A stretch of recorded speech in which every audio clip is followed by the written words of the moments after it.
The Winds of Winter, Barristan II, Chapter Summary. Sir Barristan's gut feels twisted from nervousness as he rides through the city gates.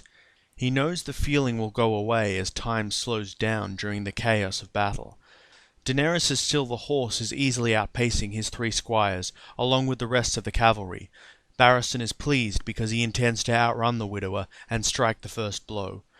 The Yunkish are totally unprepared, and Barristan closes in on the Harradin, the largest of the trebuchets. He hopes to destroy all 6 trebuchets, firing plague-infested bodies into the city in an attempt to spread disease amongst the population. Barristan is worried about how the battle will go, and acknowledges the fact that he might not survive the day. He holds on to the hope that his queen will return soon to defend the city.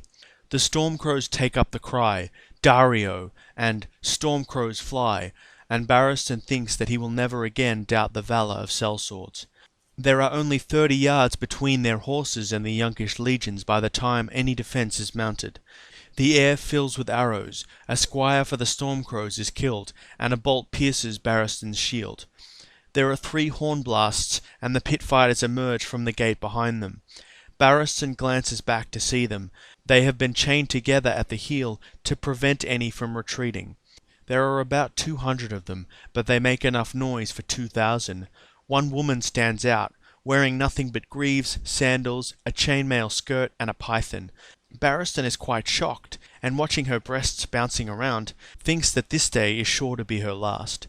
The pit fighters are mostly shouting out Lorak and Hisdar, but some do call out Daenerys. Larak is hit in the chest with an arrow, bringing Barristan's attention forward. The squire keeps the banners held high and shakes it off. Barristan has reached the Harradin, but a Giscari legion 6,000 strong has lined up to protect it. They are 6 ranks deep. The first rank kneels and holds their spears pointing out and up. The second rank stands and holds their spears out at waist height, and the third rank holds the spears out on their shoulders. The rest have small throwing spears and are ready to step forward when their comrades fall. Barristan knows that a maester's chain is only as strong as its weakest link, and identifies the companies of the Yunkish lords as the weakest of his immediate foes, certainly weaker than the slave legions. In particular, Barristan targets the little pigeon and his herons. The slaves chosen to be herons are freakishly tall and wear pink scales and feathers and steel beaks, but Barristan sees they will be blind because of the dawn rising over the city and like to break rank easily, so Barristan turns away from the legion guarding the trebuchet at the last minute and heads for the herons.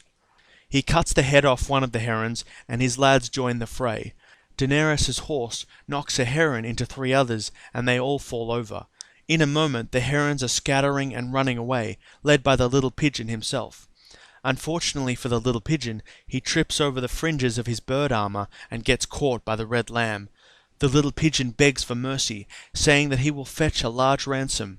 The red lamb just says, "I came for blood, not gold," and knocks in the little pigeon's head with a mace, splattering blood all over Barristan and his silver horse.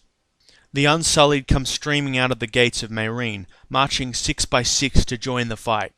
Barristan sees that the Yunkish have missed their chance to effectively launch a counterattack.